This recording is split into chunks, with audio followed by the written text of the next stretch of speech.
Salut, bienvenue sur ma chaîne, je m'appelle Estelle et aujourd'hui on se retrouve pour une nouvelle vidéo où je vais te parler des 5 choses que j'ai ajoutées, que j'ai faites dans ma vie qui m'ont permis de glow up, de m'améliorer et de changer les choses en fait.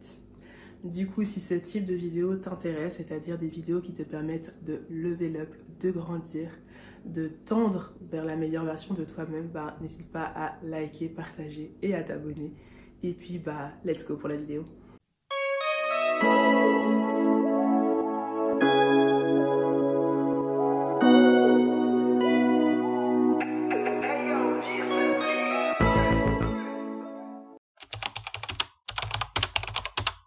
Le point numéro 1, c'est le fait de prendre soin de sa santé.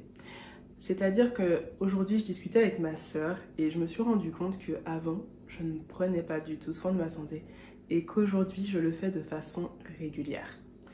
Je m'explique. Vous savez, il y a des rendez-vous importants à prendre un peu chaque année, histoire de faire un peu un check-up, de voir comment vous vous sentez.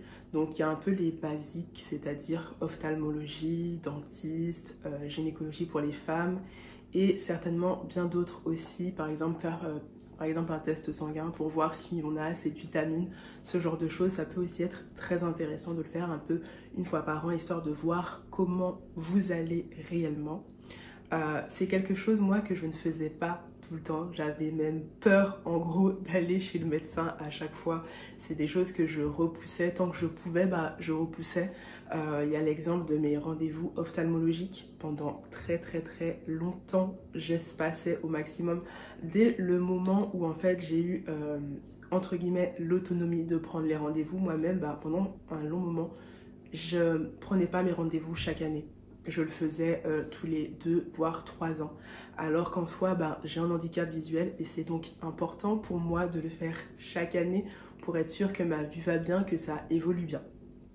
Vous voyez, il y a aussi le fait, par exemple, là, le côté gynécologique, ça aussi c'est quelque chose que je ne faisais pas fréquemment. C'est quelque chose que quand je pouvais éviter ou que je considérais pas vraiment important. Et en fait, c'est quelque chose d'hyper important parce qu'il y a plein de choses qui se passent dans le corps d'une femme, les hormones. On sait tous aussi que la pilule aussi a des impacts aussi sur la femme. Donc c'est quelque chose qu'il faut vraiment prendre au sérieux et qu'il faut regarder fréquemment. Et pour tout vous dire, tellement je n'étais pas là-dessus, je ne m'en occupais pas, j'ai même dû être opérée à cause de ça. Et en vrai, j'aurais peut-être certainement pu éviter cette situation ou du moins la prendre beaucoup plus tôt et ne pas avoir ce souci en fait que j'ai eu. Voilà. Et donc maintenant, ce que je fais, c'est que à partir du mois de janvier, je prends mes rendez-vous directement. C'est-à-dire que je planifie au mois de janvier, je vais sur Doctolib et je prends directement mes rendez-vous. Comme ça, c'est fait, je n'ai plus à m'en charger au cours de l'année. Si par contre, je ne peux pas le faire au moment où j'ai dit, je vais décaler un petit peu dans l'année, mais dans tous les cas, je ferai en sorte de prendre ce rendez-vous-là, ces rendez-vous-là, parce que c'est hyper important. Il faut que tu sois en bonne santé, que tu te sentes bien pour réaliser tes projets. Tu ne peux pas aller loin dans la vie, tu ne peux pas faire une grande carrière si tu es en mauvaise santé, tu ne peux pas voyager ou faire je ne sais pas combien de choses si ta santé derrière ne suit pas. Donc il est très important que tu prennes soin de toi et que tu fasses tout pour que ta santé soit ok. Donc n'hésite pas à faire des check-ups réguliers pour suivre ton état de santé. Ensuite, j'ai aussi fait un travail sur moi concernant le fait d'être un peu plus proche de mes amis et de ma famille. Ce n'est pas encore parfait, j'ai encore un peu de boulot à ce sujet, mais on y travaille. Donc, par exemple, vous voyez, j'aime pas appeler en fait. C'est quelque chose que j'aime pas faire, que ce soit dans la vie personnelle ou professionnelle. Je n'aime pas ça, mais j'essaye de m'améliorer là-dessus parce que c'est hyper important d'avoir des liens avec tes proches et de prendre des nouvelles, de voir si tout le monde va bien et aussi inversement qu'ils aient aussi des nouvelles de toi et qu'ils ne soient pas inquiets aussi par rapport à toi. Je vais vous donner l'exemple, ma maman des fois qui parle à ma soeur, parce qu'elle a quand même ma soeur plus souvent que moi, et qui des fois lui dit ça fait un moment que j'ai eu Estelle, elle va bien, Et là, je me dis, ouais, si elle lui demande si je vais bien, il est peut-être temps que moi, j'appelle, que je lui fasse un petit coucou. Et à l'époque, ben, c'est quelque chose que j'aurais laissé passer. Il y avait aussi les appels de groupe. Des fois, je ne répondais pas tout le temps aux appels de groupe, je répondais ben, de temps en temps. Et maintenant, j'essaie d'y répondre de façon plus régulière, histoire de voir si tout le monde va bien, de discuter un peu avec tout le monde, de rigoler un petit peu et de passer un petit moment ensemble. Parce qu'il est clair que, par exemple, avec ma mère, ben, on est une grande distance qui nous sépare. Ma mère est en Martinique, je suis en France. Donc, elle ne peut pas me voir souvent, elle ne peut pas savoir comment je vais si je ne l'ai pas au téléphone. Donc, j'essaie de participer de plus en plus aux appels de groupe, par exemple. Concernant mes amis, ma soeur aussi, j'essaye aussi de répondre aussi plus souvent au téléphone parce que comme je vous dis, j'aime pas le téléphone de façon générale. Mais après, une fois que j'y suis, étonnamment, je peux y rester assez longtemps, je peux y rester 2 heures. On peut discuter pendant un long moment, ça peut couper, on va se rappeler. Mais le fait tout simplement de lancer un appel de base, c'est pas quelque chose que j'aime faire, même si passer du temps après avec la personne au téléphone ne me dérange pas. C'est assez paradoxal, mais voilà. Et j'ai appris à m'améliorer là-dessus. Un truc que je veux aussi améliorer, c'est le fait qu'on sorte aussi un peu plus souvent avec les proches qui sont près de moi, ce serait pas mal. Mais on y travaille et je suis déjà contente de voir les progrès que j'ai faits parce que avant ça aurait clairement pas été, j'aurais pas fonctionné comme ça, enfin je ne fonctionnais pas comme ça et en gros j'ai fait des petits progrès là-dessus. Numéro 3, il y a le fait de voyager et de partir en week-end. Ça, c'est quelque chose que j'ai beaucoup fait cette année. Vous avez eu pas mal de vidéos à ce sujet-là. Vous avez eu la première vidéo où je suis partie dans une petite ville où j'ai été voir ma pote Alison. Puis ensuite, il y a eu la deuxième fois où je suis repartie la voir cette fois-ci pour son anniversaire. Vous avez eu aussi mon voyage à Londres. Après ça, il y a eu le voyage aussi où j'ai été à l'enterrement de vie de jeune fille d'une autre de mes amies, Katiana. Et il y a eu ensuite un autre petit voyage où je suis partie à Carcassonne pour un week-end. Je suis de nouveau retournée voir Alison d'ailleurs. Et enfin, il y a eu le mariage de Katiana. Et en fait, tous ces petits événements, c'est des événements des fois où ils ont tous été un peu challengeants. Je m'explique. Le fait de partir dans la petite ville et aussi d'aller à l'enterrement de vie de jeune fille, ça m'a challengée dans le sens où je prends les transports seuls. Et là, c'est pas des petits transports, c'est-à-dire que là, je prenais le bus pour y aller et je suis... Enfin, pas pour le bus. Pour la première fois, pour la petite ville, j'ai pris le train, mais j'ai pris le train seul et j'ai fait aussi les changements seul. Et des fois, je redoute un petit peu ces moments-là parce que je ne vois pas très bien. Des fois, j'ai peur de me tromper, etc. Du coup, c'est un peu difficile pour moi. C'est vrai que je peux demander de l'aide à la SNCF, ce genre de choses, mais c'est pas quelque chose que je fais particulièrement. J'avoue que j'aime apprendre à me débrouiller, mais des fois, je pense que c'est nécessaire et que je ne dois pas hésiter. Mais voilà, là, je l'ai fait seule et sans prévenir ni la SNCF ou quoi. Donc voilà. Ensuite, il y a le fait aussi là aussi, j'ai dû prendre le bus la deuxième fois. Par exemple, pour le voyage enterrement d'une jeune fille, j'ai pris le bus seule. Je me suis débrouillée aussi dans la ville de Bordeaux toute seule pour aller rejoindre les filles. C'était pas facile. Et l'autre challenge aussi, c'est le fait de rencontrer en fait de nouvelles personnes parce que des fois, j'avais peur. J'avais peur dans le sens que je suis quelqu'un d'assez réservé, je sélectionne beaucoup les personnes à qui je parle.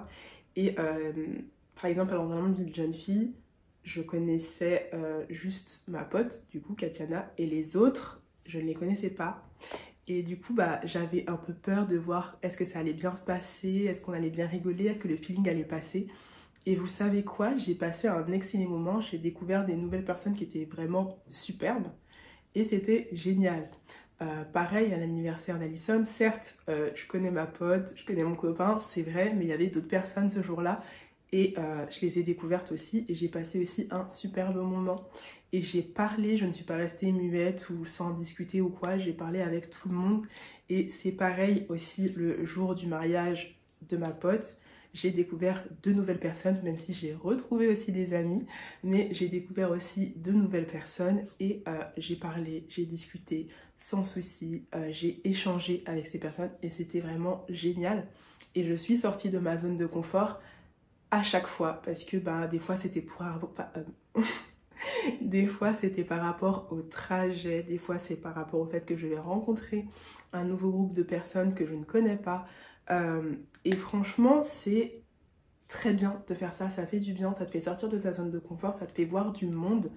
Et moi-même, ça me permet aussi d'être un peu plus à l'aise avec les gens qui m'entourent. Et ça fait du bien, ça fait vraiment du bien. Donc si vous avez l'occasion de faire des petits voyages, n'hésitez pas à le faire, de rencontrer de nouvelles personnes, n'hésitez pas à le faire, c'est top.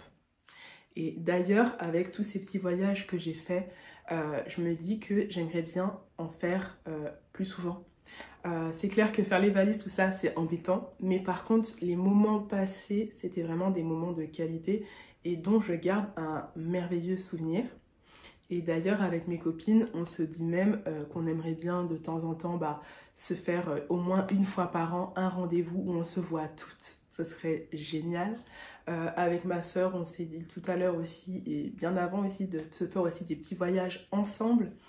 Et plein de choses comme ça en fait. Et ça fait du bien, ça te permet aussi de te ressourcer, de découvrir du monde. Voilà, donc je vous invite clairement à le faire. Et conseil numéro 4, c'est de faire une activité, une nouvelle activité que tu as eu envie de faire, que tu as envie de faire depuis longtemps et que tu ne fais pas. Par peur ou par, je sais pas, manque de temps, mais je mets des guillemets parce que ça dépend vraiment des gens. Je me dis, si vraiment tu travailles vraiment H24, là je peux comprendre que ça doit être compliqué, mais sur 24 heures, je pense quand même que tu as le temps de trouver une petite activité ou même le week-end. Donc voilà, mais dans tous les cas, si tu as le temps de voir ma vidéo, je pense que tu peux avoir le temps de trouver une activité ou de te créer une nouvelle activité. Bref, ce n'est pas le sujet, ça c'est une parenthèse, ok. Du coup,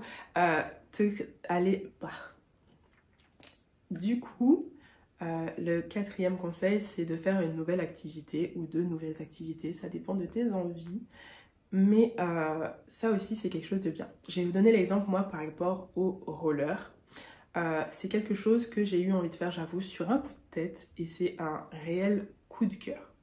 Mais pourquoi je parle du roller? Parce qu'en fait, le roller, ça m'a permis de me challenger et de découvrir de nouvelles personnes et d'aussi bouger mon corps d'une autre façon.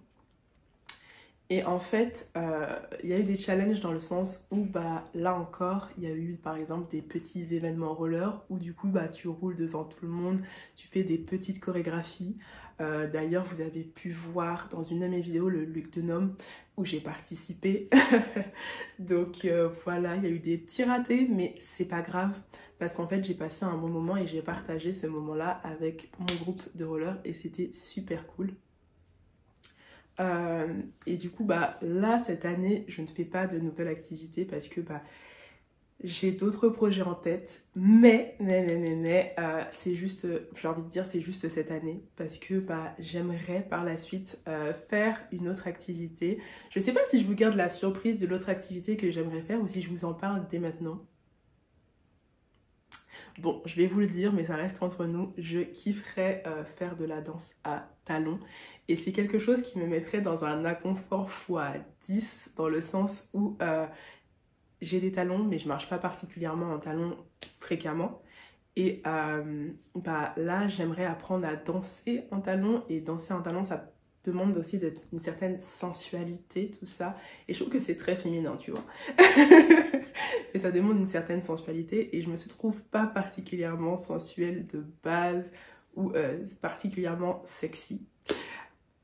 Et j'aimerais bien du coup danser à talons. Je trouve que c'est vraiment une activité qui me plairait. Donc là, cette année, j'ai pas pu m'y inscrire parce que d'autres projets, d'autres choses à faire. Mais vraiment, j'essaierai de prendre ce cours-là dans le futur parce que j'ai trop envie de le faire. Donc voilà, et en fait, au début, bah, t'es inconfortable dans ce genre d'activité et en fait, tu prends plaisir à le faire. Bien sûr, tu choisis des activités qui te plaisent et qui t'intéressent, je précise. Bah, par exemple, de la danse en talons si t'as pas envie. Ok. Mais tu prends des activités qui t'intéressent et te plaisent. Et en fait, au début, t'es un peu inconfortable, ça a l'air un petit peu difficile. Mais en fait, c'est toujours challengeant de te dire, bah, j'ai fait ça, j'ai essayé ça, c'était bien, c'est quelque chose de nouveau et c'est des nouvelles expériences et tu connais de nouvelles personnes encore une fois et c'est top. Parce que pour tout vous dire, j'ai déjà fait du théâtre. Oui, j'ai fait du théâtre pendant peut-être 2 ou 3 ans. J'ai fait aussi de la danse orientale, ça je crois que je l'ai fait pendant 1 an. Il y a le roller maintenant. Et puis là, bah, mon futur challenge, ce serait de la danse à talons. Et il y a d'autres danses aussi que j'aimerais essayer. Et il y a encore plein de choses que j'aimerais faire. Et je ne me bloque pas au fait qu'aujourd'hui, bah, j'ai 30 ans, ça n'a rien à voir. Tu peux te lancer dans de nouvelles activités à n'importe quel âge. Et ça, c'est quelque chose que je vais appuyer et renforcer davantage depuis que j'ai vu une vidéo sur internet d'une petite mamie. Elle avait peut-être je sais pas, peut-être la soixantaine, peut-être vers 65 ans par là. Et dites-vous qu'elle a commencé à faire du sport à cet âge-là, à faire du yoga. Elle était un petit peu costaud. Je crois que du yoga et du renforcement musculaire, si je ne me trompe pas, mais je suis pas sûre, ça fait un moment que j'ai vu la vidéo. Et en fait, elle était un peu en surpoids, tout ça, tout ça. Et au fil du temps, tu la vois s'amincir, s'améliorer dans sa souplesse. Elle est même plus souple que moi à l'heure actuelle, les gars. Elle s'est améliorée dans sa souplesse, elle s'est améliorée dans son sport. Et tu la vois à 75 ans plus fraîche que jamais. Donc honnêtement, tu peux commencer à n'importe quel âge. Donc ne te freine pas à ça. Enfin, il y a un dernier conseil que je souhaite te donner. Je ne sais pas comment formuler le titrer, celui-là, j'avoue. Mais c'est un peu le fait de suivre ton instinct. De suivre ton instinct, le fait d'aller là où tu as envie d'aller et ne pas juste aller parce qu'on te demande d'y aller. Je m'explique. Il y a des fois où on m'invitait à certains endroits et pour faire plaisir, bah, j'y vais. Sauf qu'au final, quand j'y suis, je ne m'y sens pas forcément bien ou pas forcément à l'aise. Et au final, bah, je ne passe pas un très très bon moment. Je m'ennuie ou ce genre de choses. Et au final, je me dis pourquoi je fais ça en fait. Pourquoi je vais dans des endroits où je m'y sens pas bien, où je ne suis pas à l'aise. Ça sert à rien, tout simplement. Parce qu'au final, la soirée, bah, elle va se dérouler. Tu ne seras pas forcément bien dans cette soirée. Donc, à quoi bon y aller? Et du coup, j'ai arrêté totalement de faire ça. Et comment vous dire que ça ne me manque pas parce que, bah, en fait, je m'y sentais pas bien, tout simplement. Y a des endroits où tu ne te sens pas bien, où tu ne te vois pas être, où tu n'as pas envie d'être et que tu fais juste pour des gens, pour faire plaisir, ce genre de choses. Mais est-ce qu'en vrai, ça te fait du bien? Bien non. Donc, si c'est pas le cas, ne le fais tout simplement pas. Y a des fois où tu vas être dans des soirées où tu as regretté d'être allé parce que bah, tu te disais j'aurais pas dû y aller. De base, j'avais pas envie, mais j'y suis allée quand même. Et au final, ça ne te manque pas. Donc voilà. Arrête d'aller dans des endroits si tu n'as pas envie d'y aller, tout simplement. Si ton instinct te dit de ne pas y aller, ben n'y va pas. Parce qu'en fait, ton instinct, c'est ton meilleur ami, ton meilleur allié. Et il va te conseiller généralement pour des bonnes raisons. Et attention, je parle vraiment de ton instinct, pas de la peur de faire quelque chose, mais bien de ton instinct. Parce que là, j'ai peur de plein de choses. Là, il y a mon projet qui se lance, ma collection, tu te demandes est-ce que ça va marcher, etc., etc. J'en ai peur. Mais en même temps, cette peur, c'est en même temps de l'excitation par rapport au lancement de mon projet. Et ça n'a rien à voir avec mon instinct dans ce cas-là. Ok? Mais par exemple, tu peux rencontrer des gens et sentir qu'avec cette personne, ça va pas forcément coller. Tu peux essayer de forcer les choses et malgré tout, par la suite, tu te rends compte que bah, cette personne avait une mauvaise aura, que cette personne n'était pas bonne. Et pourtant, tu l'avais senti, mais tu n'as pas écouté, tu as essayé de forcer. Et voilà le résultat. Donc, je t'invite à écouter ton instinct et à faire vraiment ce qui est bon pour toi. Parce que ce que tu ressens, ce n'est pas rien, en fait. C'est vraiment important. Donc voilà, j'espère que cette vidéo vous aura plu. N'hésitez pas à me dire ce que vous pensez de ces conseils en commentaire. J'espère que cette vidéo vous êtes d'avis. J'espère quand même qu'elle vous aura plu, que vous avez passé un bon moment et que ces conseils vous seront efficaces. Et puis je vous dis à bientôt pour une prochaine vidéo. N'hésitez pas à liker, partager et à vous abonner. Et puis bye bye.